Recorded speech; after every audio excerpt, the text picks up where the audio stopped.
Hello student, today we are going to start the revision classes for a collision. I think that the collision has been already finished in your class, and the previous class we have already discussed the two types of collision and rocket propulsion also. Okay, ठीक है. तो today we are going to discuss the rotational mechanics.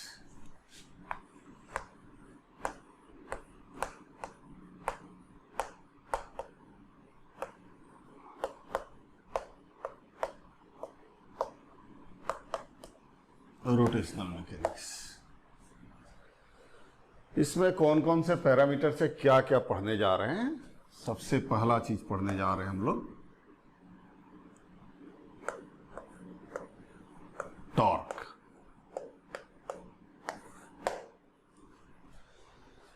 जिस तरह से आप analogue का भी बात करते चलेंगे. यहां पे आप पढ़े थे इन फोर्स इज. फोर्स क्या था? Force is the cause of translational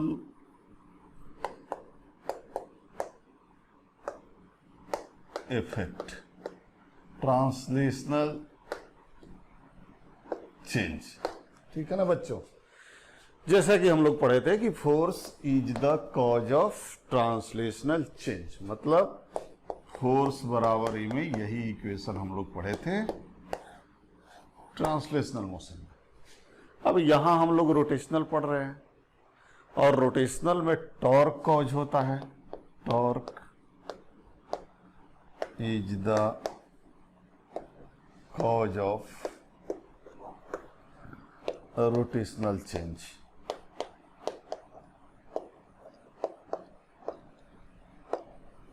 ठीक है ना बच्चों. तो भाई टॉर्क यहां सिमिलर सा इक्वेशन आता है, लेकिन अभी उस इक्वेशन की बात नहीं करेंगे. अभी टॉर्क निकालेंगे कैसे ये देखते हैं. So how to calculate the torque. तो जैसे मान लिया जाए, सपोज करिए कि कोई बॉडी है, ये एक रॉड है. रॉड ठीक है. यहां क्लैंप है, सपोज करो क्लैंप है. ठीक है. अब मान लिया जाए कि यहां पर कोई फोर्स यदि एफ लग रहा है, तो इसका टॉर्क क्या होगा? तो जिस पॉइंट पे फोर्स लग रहा है उस पॉइंट का पोजीशन वेक्टर यदि हम ओ से लें तो this position vector is R. ठीक है. So torque about O, torque about a given point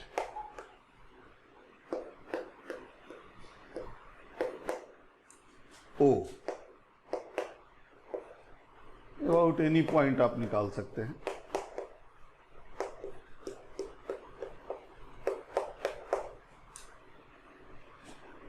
is defined as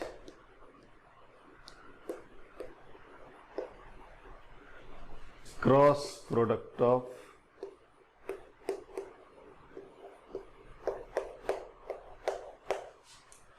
position vector and force. ठीक है ना. मतलब टॉर्क इक्वल टू फाइनली आपका आ जाएगा, क्या आ जाएगा? टॉर्क इक्वल टू आ जाएगा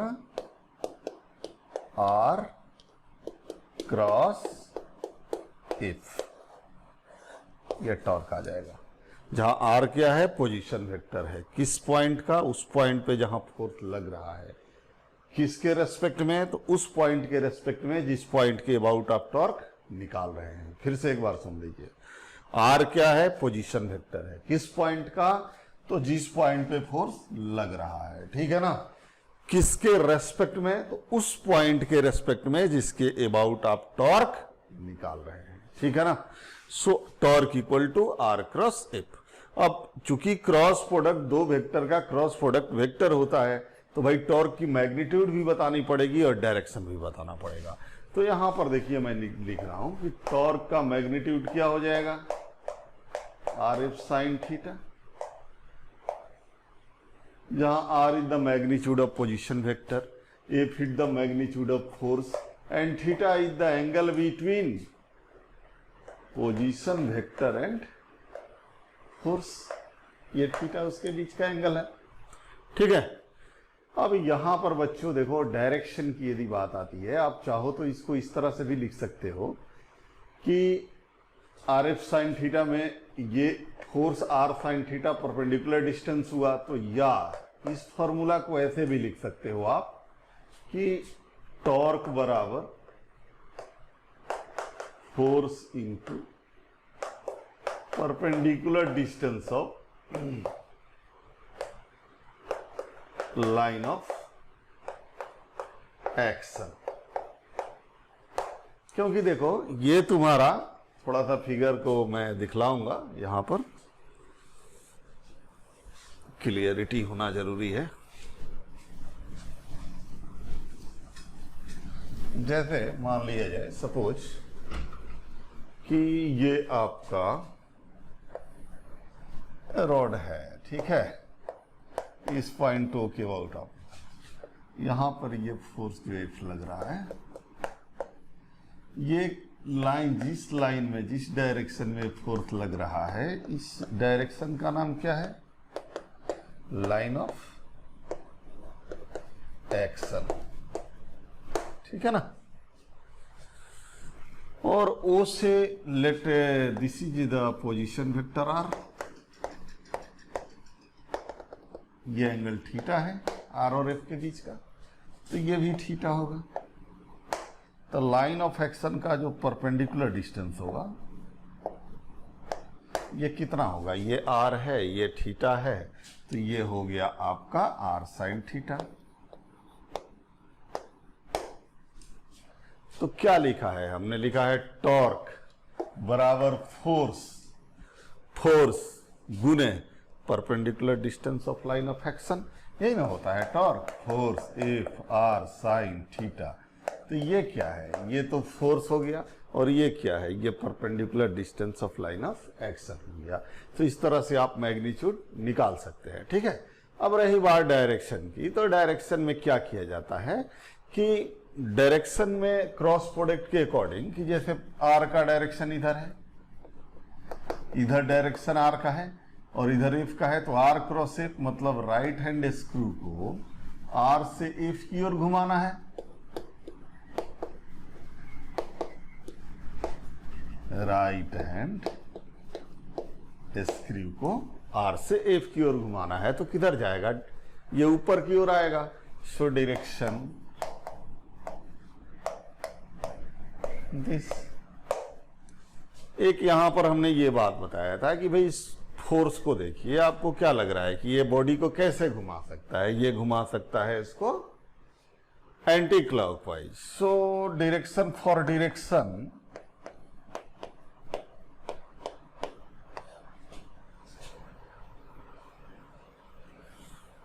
we can assume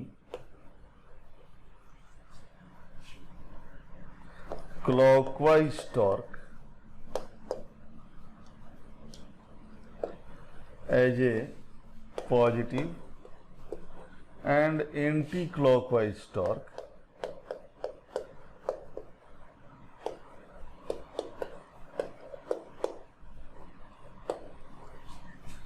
as a negative,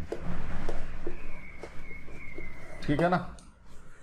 we can assume clockwise torque as a positive and anti clockwise torque as a negative. सही है बच्चों, या वाइस वर्सा।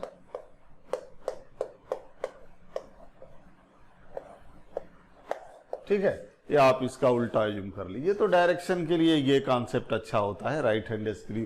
अरे दो ही डायरेक्शन, दो ही रोटेशन हो सकता है, या तो बॉडी एंटी क्लॉकवाइज घूमेगा या क्लॉकवाइज रोटेट करेगा। तो क्लॉकवाइज वाले को पॉजिटिव टर्न कह लो, एंटी क्लॉकवाइज को निगेटिव कर लो, बात खत्म। राइट हैंड स्क्रू का कोई जरूरत है ही नहीं, ठीक है ना। ऐसे राइट हैंड स्क्रू रूल जानना चाहिए, क्योंकि कई बार कॉम्प्लिकेटेड सिचुएशन होता है, उस सिचुएशन में हम राइट हैंड स्क्रू रूल से ही डायरेक्शन निकालते हैं, ठीक है।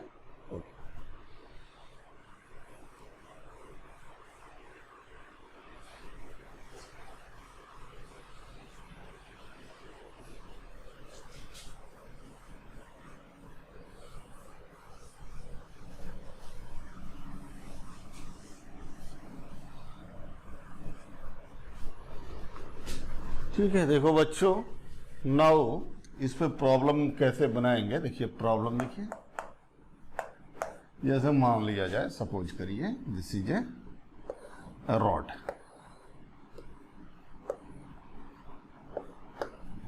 रॉड यूनिफॉर्म रॉड है,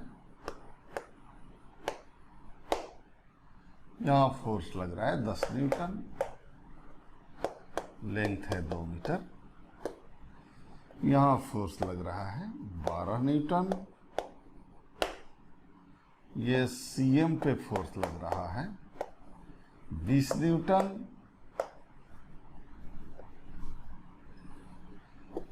यहां से 0.5 मीटर दूर फोर्स लग रहा है 30 न्यूटन। Find torque. निकाल सकते हो बच्चों? नहीं निकाल सकते, बताना पड़ेगा किसके अबाउट। नहीं तो मान लो आपसे कहा गया फाइंड टॉर्क अबाउट सीएम। ठीक है, ठीक है। तो देखिए 20 न्यूटन का लाइन ऑफ एक्शन कहां से पास कर रहा है? 20 न्यूटन का लाइन ऑफ एक्शन सीएम से ही पास हो रहा है। So torque due to 20 newton बराबर 20 गुने 0 बराबर 0 हो गया। इसके बाद देखिए 10 न्यूटन का लाइन ऑफ एक्शन जो है वो ये है, तो इसकी दूरी कितनी है? यहां से 1 मीटर है। So torque due to 10 newton बराबर 10 इंटू 1, और ये कैसे घुमाएगा? ऐसे घुमाएगा, न्यूटन मीटर, ऐसे घुमाएगा, तो इसको पॉजिटिव कह लेते हैं। ठीक है, इसको पॉजिटिव कह लेते हैं।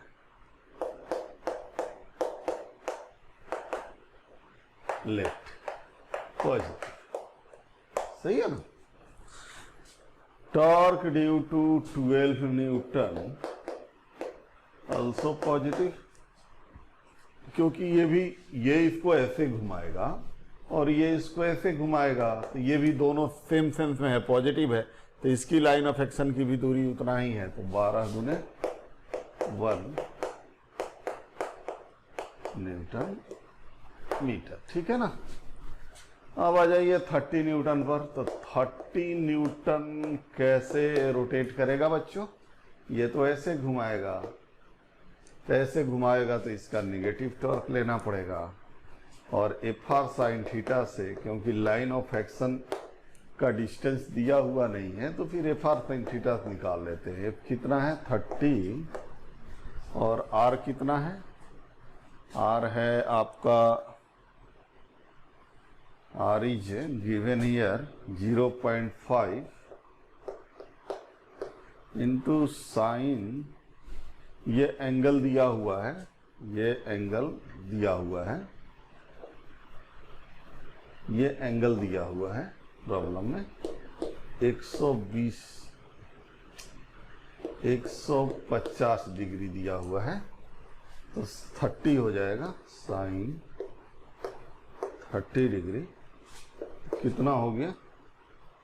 -30 बाई, ये तो 4 हो जाएगा, 1/2 4 हो जाएगा, तो हो जाएगा 7.5 ना, 7.5 newton metre. So torque total कितना हो गया? सो टोटल टॉर्क हो गया बराबर 0 + 10 + 12 - 7.5, कितना हो गया? 22 में से 7.5 जाएगा,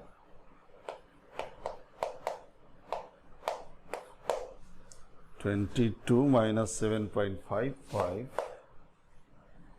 and 4 14.5. So 14.5 newton metre positive है, मतलब ये घुमाएगा। ठीक है ना, क्लियर है? इस तरह से टॉर्क आप निकाल लेंगे। ओके,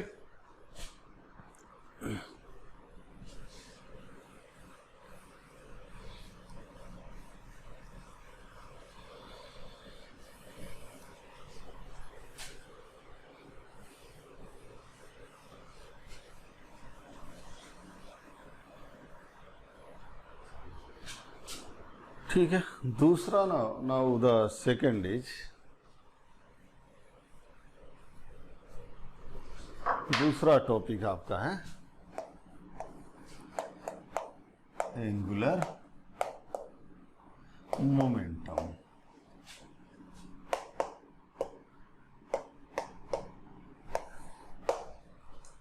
ठीक है ना?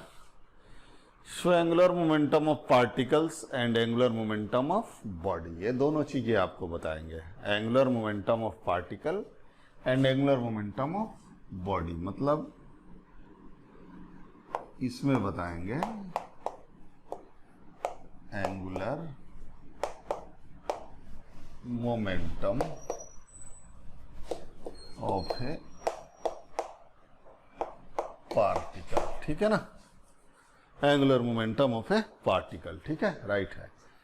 कैसे निकालेंगे तो देखिए यहां पर, जैसे मान लिया जाए सपोज ये एक्स एक्सिस है, ये वाई एक्सिस है, ये ओरिजिन है।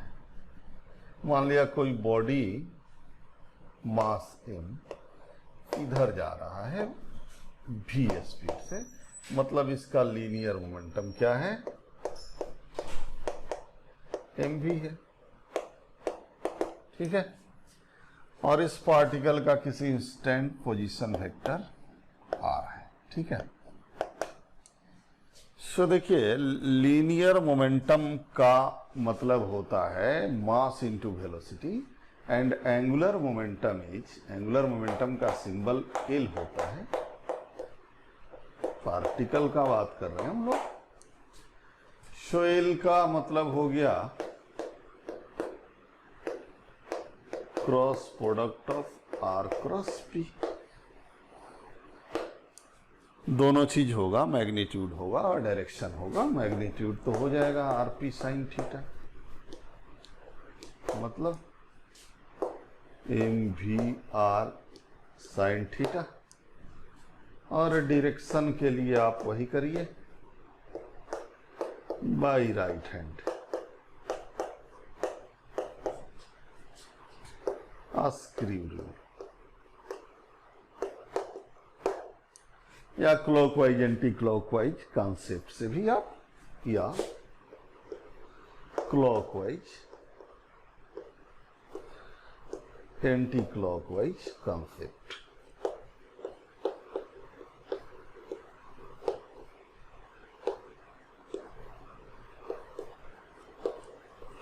ठीक है, ये तरीका हुआ। जैसे मान लिया यहां से कोई आपसे प्रॉब्लम पूछ रहा है, थोड़ा सा प्रॉब्लम इस पे बताते हैं, ध्यान दीजिएगा। ठीक है,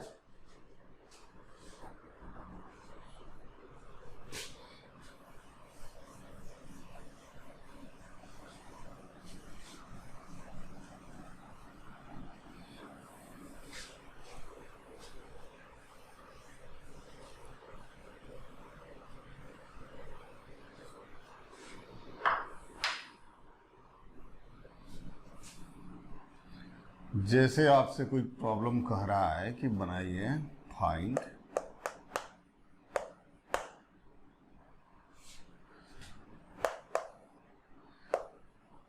एंगुलर मोमेंटम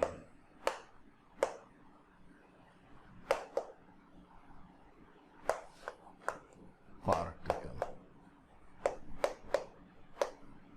इन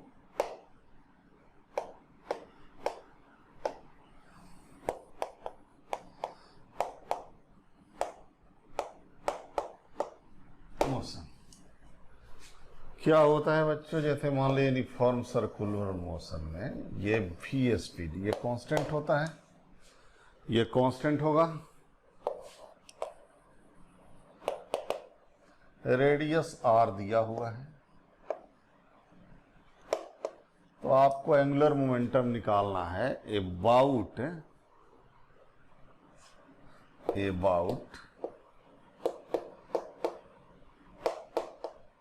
सेंटर, ठीक है ना, अबाउट सेंटर। दूसरा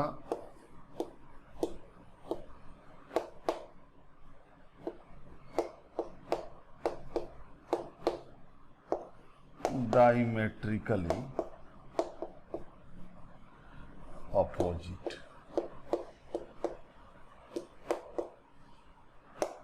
टू पार्टिकल, ठीक है ना। ये दो पार्ट है, मतलब ये भी स्पीड है, तो सेंटर के अबाउट निकालना है। तो लीनियर मोमेंट तो दो चीज हो गया, एल बराबर हो गया साइन थीटा, इन हो गया आर क्रॉस पी,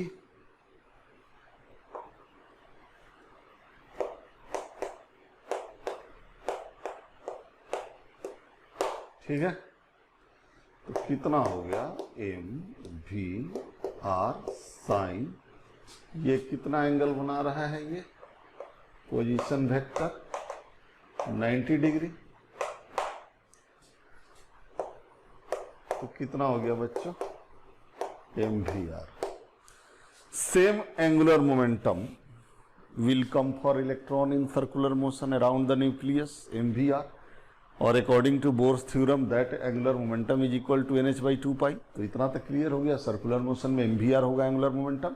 लेकिन यदि यहां पर आपसे पूछा जाए कि इस पॉइंट के अबाउट क्या होगा, सपोज ये तो सेंटर हो गया, इस पॉइंट के अबाउट पी के अबाउट क्या होगा, तो यहां के अबाउट देखिए पोजीशन वेक्टर 2r हो जाएगा, तो l अबाउट p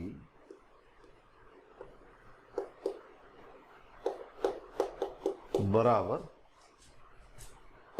एम भी 2r साइन 90 बराबर 2mv/r।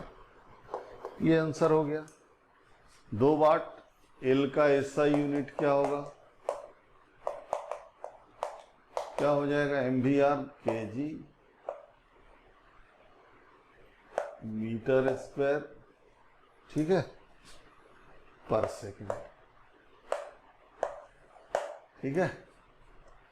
और दूसरा एक और फॉर्मूला आप याद कर सकते हैं इसके लिए भी,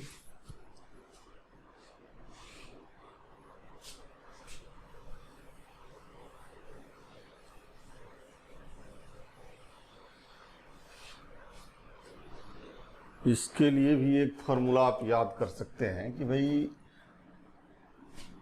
इसके लिए भी फॉर्मूला आप याद कर सकते हैं। दैट फार्मूला इज कि जैसे मान लिया कि ये ए मास है और ये v वेलोसिटी से जा रहा है, और इस O पॉइंट के अबाउट आपको L निकालना है, L इक्वल टू वाट, तो ये R हो गया। तो क्या होता है, मान लिया suppose this is the line of motion, ठीक है, और ये आपका थीटा है, तो क्या, सॉरी,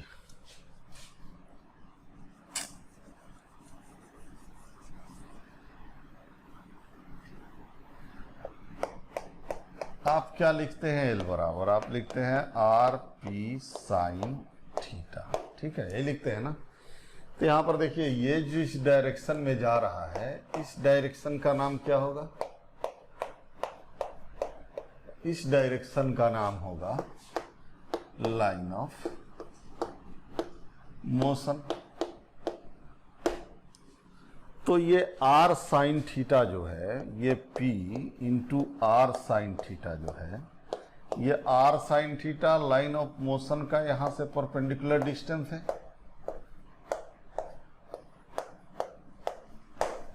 ये आर है, ये थीटा है, तो ये आर साइन थीटा होगा। तो यहां से एल बराबर लीनियर मोमेंटम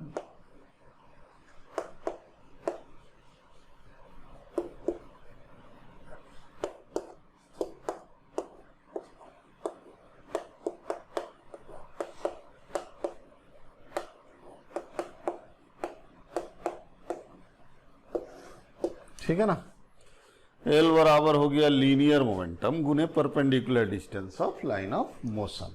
ठीक है ना, वहां लाइन ऑफ एक्शन था, यहां लाइन ऑफ मोशन है, इसलिए कंफ्यूज नहीं करिएगा। ठीक है ना, साथ ये है कि वहां लाइन ऑफ एक्शन का separation perpendicular R sine theta था और यहां लाइन ऑफ मोशन का perpendicular separation R sine theta है, बट डिफरेंट चीज है, इसलिए आप इसको थोड़ा सा केयरफुल होके ध्यान में रखिएगा। ठीक है,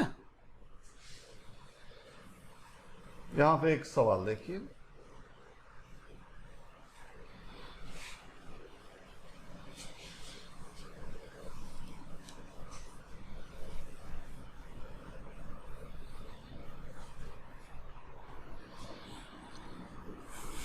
कि जैसे मान लिया जाए कि ये एम मास है जिसको यू स्पीड से थीटा एंगल पे प्रोजेक्ट किया गया। ठीक है ना, let this is origin and this is the X axis and it is Y axis. ठीक है, आपसे पूछ रहा है कोई कि find angular momentum about O. ठीक है ना, when particle is at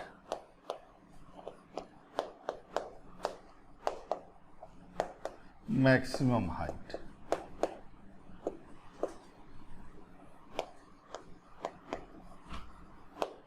ठीक है ना, तो मान लिया जाए कि इसको जब आप प्रोजेक्ट करेंगे तो ये इस तरह से जाएगा, तो ये मैक्सिमम हाइट हो गया, यहां तो इसकी स्पीड u cos थीटा ही होगा, u sin theta will be dead नहीं, तो इसका एक तरह से this is the line of motion.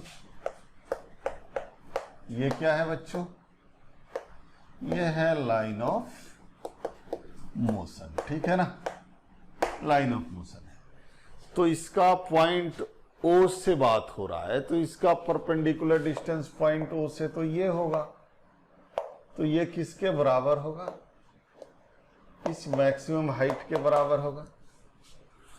तो देखा जाए तो आप एक लाइन में इसका आंसर लिख सकते हैं कि एल बराबर linear momentum p into perpendicular distance of line of motion, मतलब h। ठीक है, तो कितना हो गया, M U cos theta into H क्या हो गया, U square sine square theta by 2।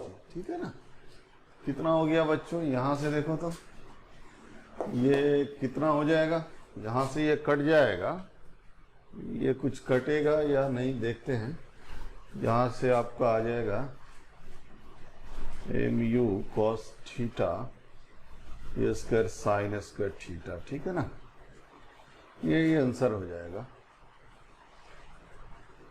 ठीक है, यही आंसर हो जाएगा। So this will be the not simplified, ये कॉस थीटा साइन थीटा को आप करेंगे भी तो यहाँ पर लिख सकते हैं M U cube into cos theta into sine theta, ठीक है ना, बाई 2g, 2 ऊपर 2 नीचे, तो ये साइन 2 थीटा लिखा जा सकता है, M U cube sine theta into sine 2 theta by 4g, ये आपका आंसर आ जाएगा। ठीक है, क्लियर है ना, राइट है, समझ गए बात को।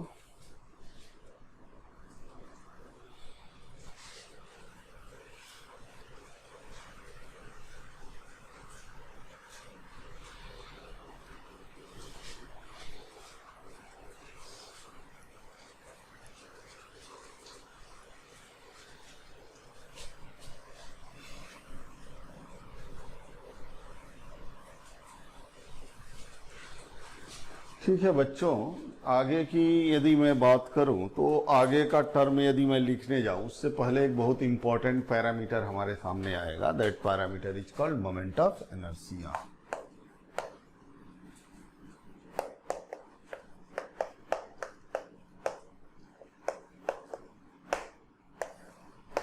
एनालॉग यदि देखिएगा तो इन ट्रांसलेशनल मोशन की बात करें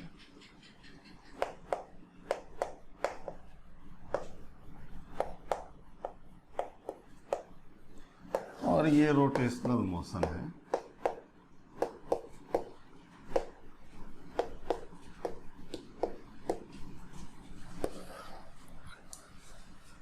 तो ट्रांसलेशनल मोशन में एफ बराबर एम ए होता है, तो ए बराबर एफ बाई एम।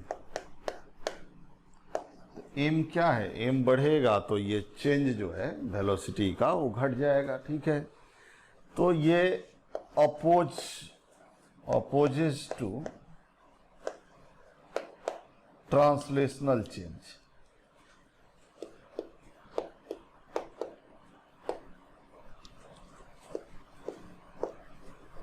ठीक है, ये ट्रांसलेशनल चेंज का अपोज करता है, इसलिए हम लोग इसको इनर्शिया कहते हैं, ट्रांसलेशनल इनर्शिया कह सकते हैं, नहीं। But here in rotational motion torque equal to एक टर्म आएगा आई अल्फा, तो यहां टॉर्क बाई आई होगा, तो ये opposes to rotational change.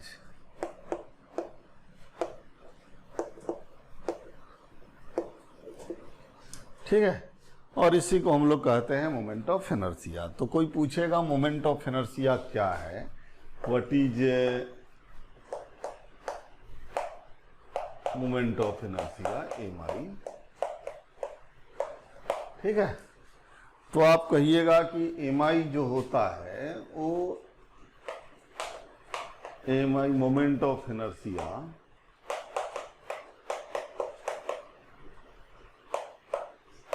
is that term in term which opposes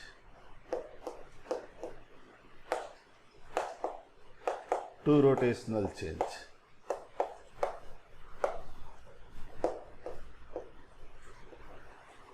ठीक है ना बच्चों, कोई पूछेगा कि what is moment of inertia, तो उसको कहिए कि moment of inertia is that term या that factor which opposes to rotational change. ठीक है, ये रोटेशनल चेंज को मतलब एक तरह से ये अल्फा का अपोज करता है। आई का वैल्यू यदि बढ़ेगा तो आई अल्फा की वैल्यू घटेगी, और अल्फा क्या है, रोटेशनल चेंज है, मतलब it is the rate of change of angular velocity. मतलब ठीक है, ये एक तरह से रोटेशनल स्टेटस का चेंज बताता है कि कोई बॉडी रेस्ट में है तो अल्फा से एक्सेलरेट होने का मतलब हुआ उसका वेलोसिटी चेंज होना, रोटेट करना स्टार्ट किया, तो नहीं।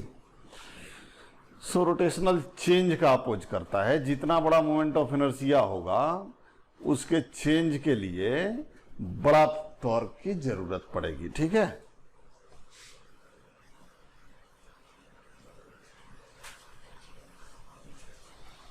अब हाउ टू कैलकुलेट, तो कैलकुलेट करने का दो तरीका है इसका।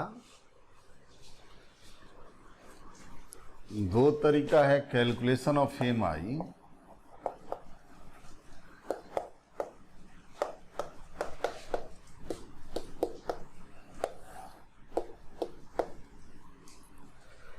पहला तो हो गया फॉर फर्स्ट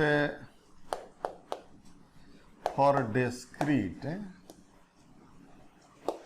सिस्टम। जैसे सेंटर ऑफ मास में दो तरह का सेंटर ऑफ मास निकालते थे, for continuous system and for discrete system. नहीं, डिस्क्रीट सिस्टम का मतलब पार्टिकल अलग अलग होते हैं, पार्टिकल्स आर सेपरेटली लोकेटेड।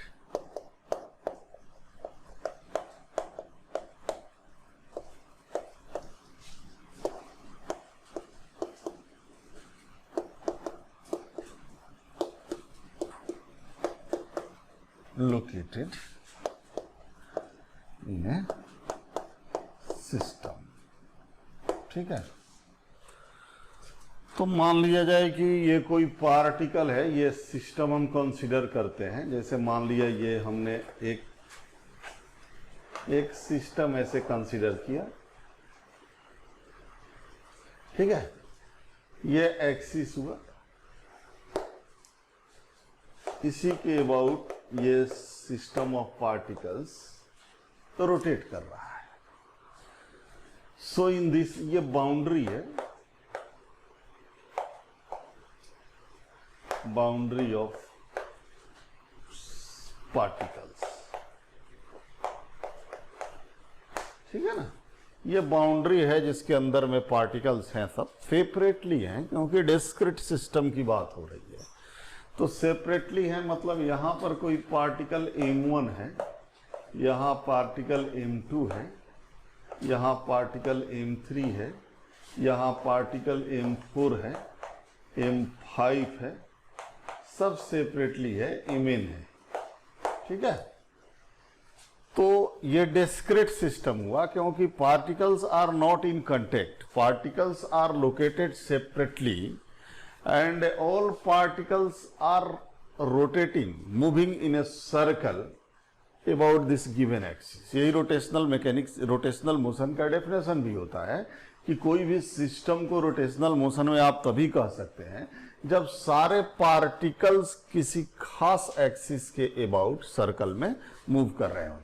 तो ठीक है, m1 का एक्सिस से डिस्टेंस यदि r1 है और m2 का r2 है, इस तरह से इसका rn है, तो moment of inertia is defined as for discrete system is summation of mi ri square from 1 to n। ठीक है, यह सिंबॉलिक राइटिंग है फॉर्मूला का। यदि आप एक्सपेंड करके लिखना चाहिएगा तो एक्सपेंड करके लिखना चाहिएगा, तो ऐसे लिखना पड़ेगा कि I बराबर m1 r1 square plus m2 r2 square so on plus mn rn square. नहीं, इस तरह से एक्सपेंड व्यू है इसके फॉर्मूला का, नहीं, and that is the mathematical symbol से इस तरह से आप लिख सकते हैं। ठीक है, तो ये फॉर्मूला जो हमारा हुआ ये किसके लिए हुआ? This is for discrete system. Discrete system मतलब पार्टिकल्स आर सेपरेटली लोकेटेड। ठीक है ना। अब जो दूसरा है वो है कंटिन्यूअस सिस्टम। तो कंटिन्यूअस सिस्टम का मोमेंट ऑफ इनर्शिया कैसे निकालेंगे ये बात जरा देख लीजिए।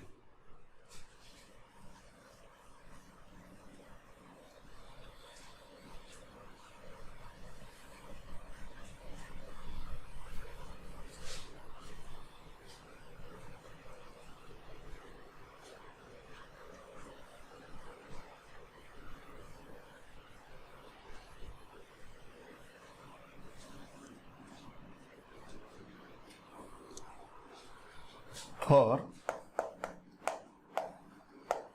continuous system,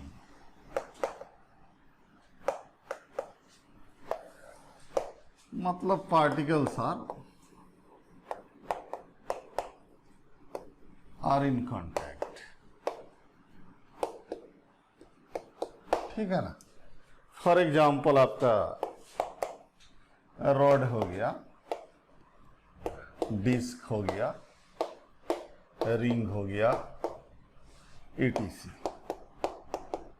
इस तरह का यदि सिस्टम हो तो रोटेशनल मोशन में हम उसकी मोमेंट ऑफ इनर्शिया कैसे निकालते हैं। ठीक है, तो जैसे मान लिया सपोज करो कि कोई भी हम कंटिन्यूअस बॉडी, कोई जरूरी नहीं है यही ले, कोई भी कंटिन्यूअस बॉडी, जैसे सपोज ये हमारा बॉडी है, ये कंटिन्यूअस है मतलब हर जगह पार्टिकल है बॉडी। वहां पर ये बाउंड्री था जिस बाउंड्री के अंदर पार्टिकल था, लेकिन यहां ये बॉडी है और ये आपका एक्सिस हो गया। ठीक है, ये एक्सिस हो गया जो यहां से पास हो रहा है।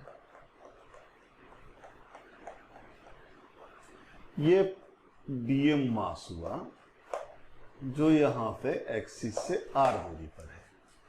तो मोमेंट ऑफ इनर्शिया आप डी बराबर लिख सकते हैं dm इंटू आर स्क्वायर। तो मोमेंट ऑफ इनर्शिया आई बराबर क्या लिख सकते हैं, integration of dm R square. This is the formula to applicable to find the moment of inertia of a continuous body। ठीक है ना। सो कंटिन्यूअस बॉडी का आप मोमेंट ऑफ इनर्शिया इस फॉर्मूले से निकाल सकते हैं। ठीक है ना। अब आइए निकाल के देखते हैं कि हाउ टू कैलकुलेट, कैसे एग्जैक्टली एक आध बॉडी का निकालेंगे। इंटीग्रेशन एक्सपीरियंस है, आपको आ जाएगा तो आप भी निकाल लेंगे। ठीक है। जैसे फॉर एग्जाम्पल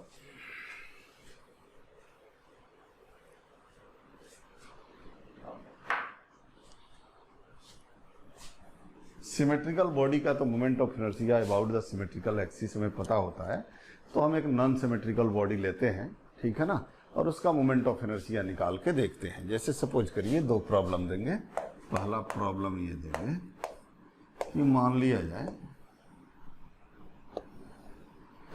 कि 2 kg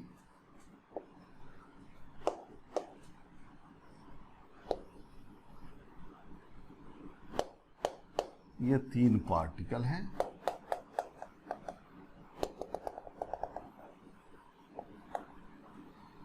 यस एक्सिस यहां पे एक्सिस पास हो रहा है सेंट्राइड से। Axis passes through centroid and perpendicular to the plane of particles। Particles का जो प्लेन है उसके परपेंडिकुलर डायरेक्शन में। ठीक है ना। अब यहां पर देखिए कि ये साइड लेंथ जो है हमारा, ये हमारा जो साइड लेंथ होगा, जैसे मान लिया ये साइड लेंथ हमारा है 2 मीटर 2 मीटर 2 मीटर। ठीक है ना। इक्विलेटरल ट्रायंगल है। तो सपोज करिए कि आपको find M I about axis. ठीक है ना। आपसे एम आई पूछ रहा है।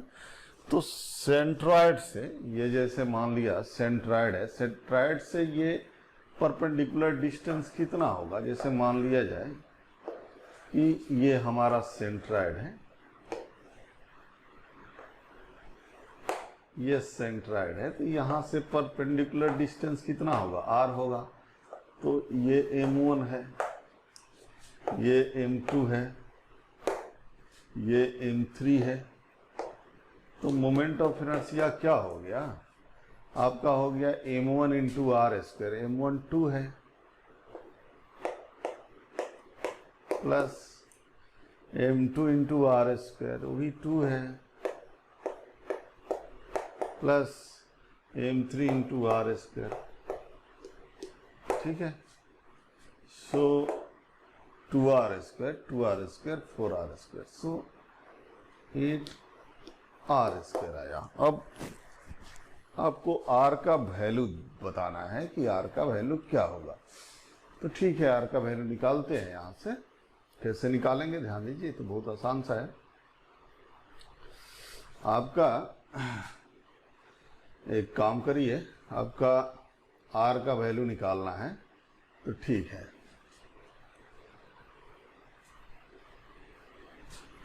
ये वाला निकाल लेते हैं, तो आर का वैल्यू अपने आप निकल जाएगा। ये निकाल लेते हैं। लेट दिस इज एक्स, ये 60 है तो ये 30 होगा। ठीक है। और ये 1 मीटर होगा। तो tan 30 बराबर x बाई 1। ठीक है।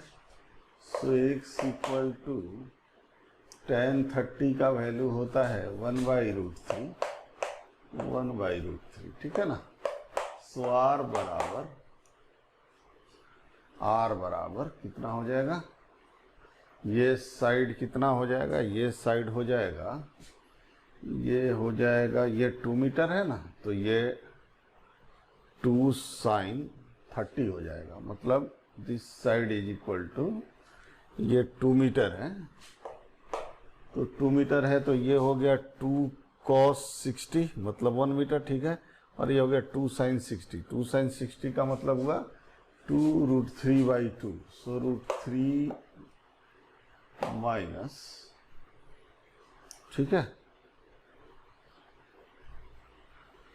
1/√3 कितना हो गया, ये √3 LCM हो गया, और ये 3 माइनस 1 मतलब 2/√3 हो गया, नहीं, √3 माइनस 1/√3, √3 LCM हो गया, सो 3 माइनस 1, सो 2/√3, सही है।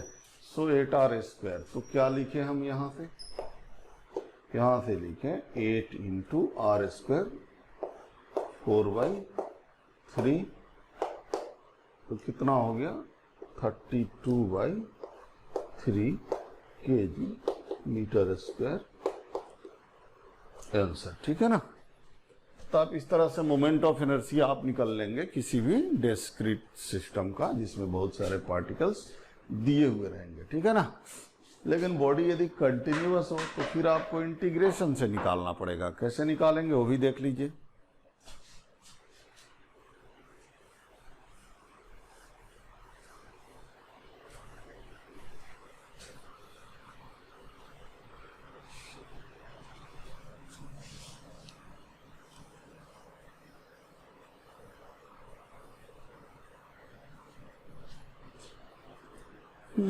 डिस्क्रीट तो हो गया, कंटिन्यूअस यदि होगा तो मान लिया प्रॉब्लम कि जैसे मान लिया जाए, सपोज करिए कि ये रॉड है, ये एक्सिस है,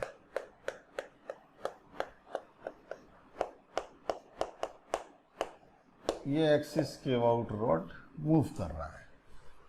The total length of rod is L and mass M, ठीक है। Total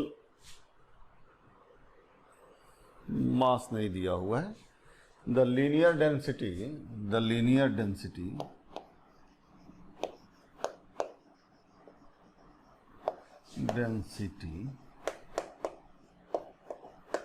of rod varies as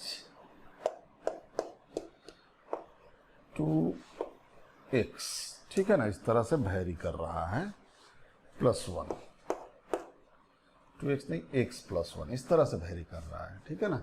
जहां x क्या है, वेयर x इज डिस्टेंस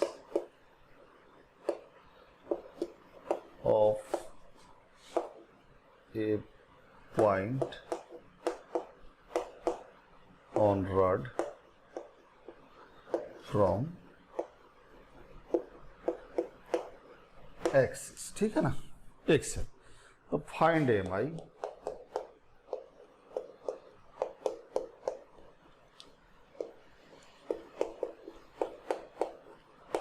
निकालना है। तो ठीक है, मान लिया जाए कि यहां से x दूरी पर एक dx कंसीडर करिए लेंथ, जिसका मास dm है। तो what is the moment of inertia of this mass about the given axis di can be written as dm into x²। So dm तो लेमडा इंटू dx, ये dm हो गया, मास हो गया, ये जो आप लेंथ देख रहे हैं इसका मास हो जाएगा lambda into dx। So lambda into dx into x², सही है ना। सो लेमडा को क्या लिखे बच्चों, lambda is given as x plus 1 into X square dx, ठीक है ना। तो कितना हो गया बच्चों, X cube plus X square dx।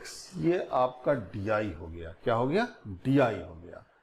तो जब डी हो गया तो आपका i कैसे निकलेगा, देखिए यहां पर अब। सो i बराबर इंटीग्रेशन ऑफ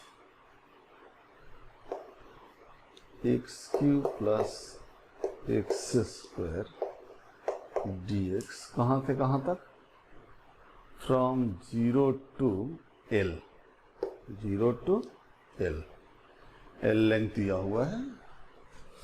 सो नाउ कितना हो जाएगा, सो नाउ यहाँ के बाद सीधे यहाँ आ रहे हैं, x4/4 प्लस x3/3, सही है ना। x4/4 प्लस x3/3, करेक्ट है, करेक्ट है। So now you can write here कि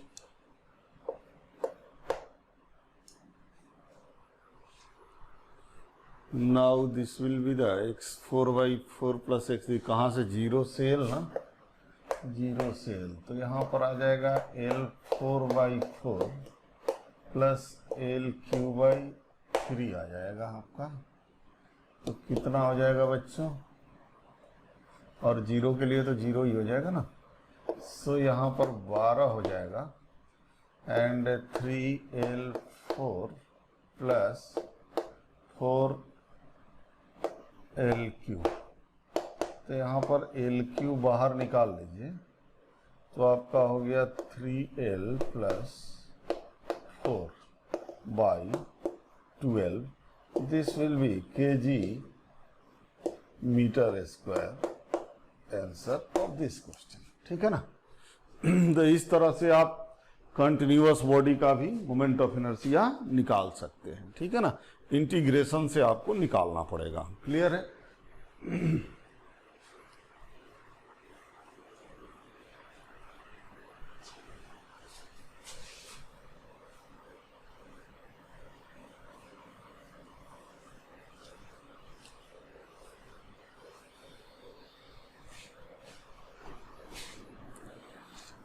इस तरह से छोटा छोटा हिसाब पूछेगा, जैसे मान लिया जाए आपसे पूछेगा फाइंड मोमेंट ऑफ इनर्शिया, ठीक है ना, और आपको दे देगा कि भाई जैसे ये मास m है, लेंथ l है, ये एक्सिस है, ये यूनिफॉर्म हेड है।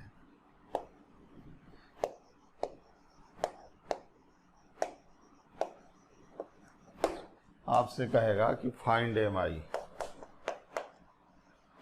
ये तो स्टैंडर्ड बॉडी में आ गया, तो इसको तो आपको याद रखना पड़ेगा निकाल करके। ये एग्जाम में आपको डायरेक्ट याद रखना चाहिए ताकि सवाल आप आसानी से बना सकें, ठीक है ना। तो यहाँ पर भी आप वही काम करिएगा, यहाँ dx एलिमेंट लीजिएगा, यहाँ से x दूरी पर लीजिएगा, लेट दिस इज dm। तो कितना मोमेंट ऑफ इनर्शिया हो जाएगा, dm इंटू एक्स स्क्वायर, ठीक है ना।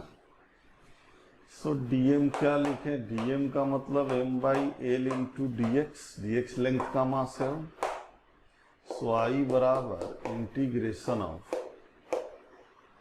X square dx 0 to l, clear है ना।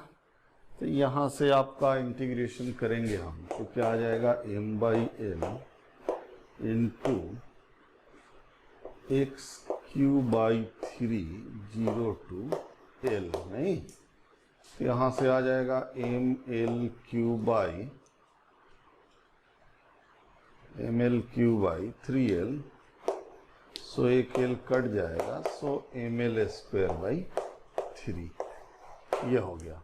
अब इसमें क्या है कि आप इस पॉइंट से एक्सिस पास किया तो आपने मोमेंट ऑफ इनर्शिया निकाला, यही एक्सिस यदि मिड से पास करता तब निकालिए, यही एक्सिस यदि यहाँ से पास करता तब निकालिए। अलग अलग रिजल्ट आप याद नहीं कर सकते हैं और बार बार इंटीग्रेशन करने से बचना है, ठीक है ना। किसी भी बॉडी का किसी एक एक्सिस के अबाउट यदि आप मोमेंट ऑफ इनर्शिया जानते हैं तो किसी दूसरे एक्सिस के अबाउट निकालने के लिए आपके पास दो थ्योरम होंगे जो बहुत ही इंपॉर्टेंट होंगे और उसके थ्रू हम अनदर एक्सिस के अबाउट मोमेंट ऑफ इनर्शिया निकाल लेंगे। तो यहाँ पर दो इंपॉर्टेंट थ्योरम की बात मैं करूंगा, लेकिन उन दोनों इंपॉर्टेंट थ्योरम का टारगेट क्या है वो मैं बता देना चाहता हूँ कि दोनों इंपॉर्टेंट थ्योरम का टारगेट यही है कि भाई किसी भी बॉडी का यदि एक एक्सिस के अबाउट मोमेंट ऑफ इनर्शिया मालूम है तो डिफरेंट एक्सिस के अबाउट निकाल सकते हैं हम। We can find mi of a body about different axis, symmetrical axis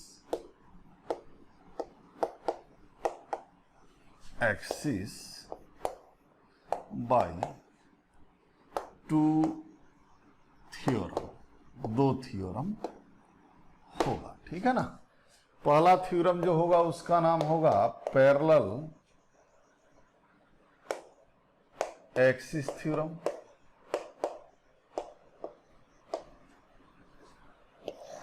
parallel axis theorem में क्या होगा कि जैसे ये कोई बॉडी है और इस बॉडी में एक एक्सिस सीएम से पास होना बहुत जरूरी है, सीएम से, और इसके about moment of inertia I CM मान लीजिए, तो आप इस एक्सिस के अबाउट यदि आई आपको निकालना है तो आप निकाल सकते हैं यदि इन दोनों के बीच का सेपरेशन डी है तो। नहीं, one axis must be passes through CM, ये रेस्ट्रिक्शन है। One axis must be Passage through CM, ठीक है ना, यह रेस्ट्रिक्शन है। तो I बराबर होता है I C M plus M D square, ठीक है ना। ये आपका पैरेलल एक्सिस थ्योरम कहलाया और ये किसी भी बॉडी के लिए एप्लीकेबल है। लेकिन जो दूसरा है वो है परपेंडिकुलर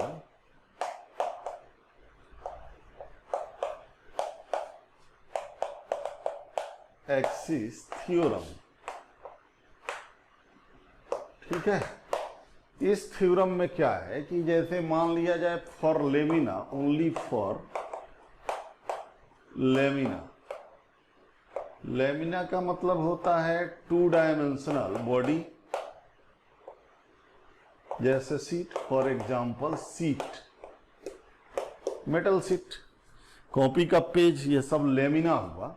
और उस केस में आपका यदि यहां पर इस एक्सिस के about moment of inertia I x मालूम है, इस के अबाउट आई वाई मालूम है, तो आप इस एक्सिस के अबाउट आई जेड निकाल सकते हैं। कैसे निकाल सकते हैं? तो I Z can be written as I X plus I Y, ठीक है ना। तो these are the two theorems which are very important to find the moment of inertia of a body about some other axis. If you know the moment of inertia, if you must know the moment of inertia about any one axis, ठीक है ना। चलिए आज इतना ही हुआ, फिर आगे बात करेंगे अगले क्लास में। Thank you.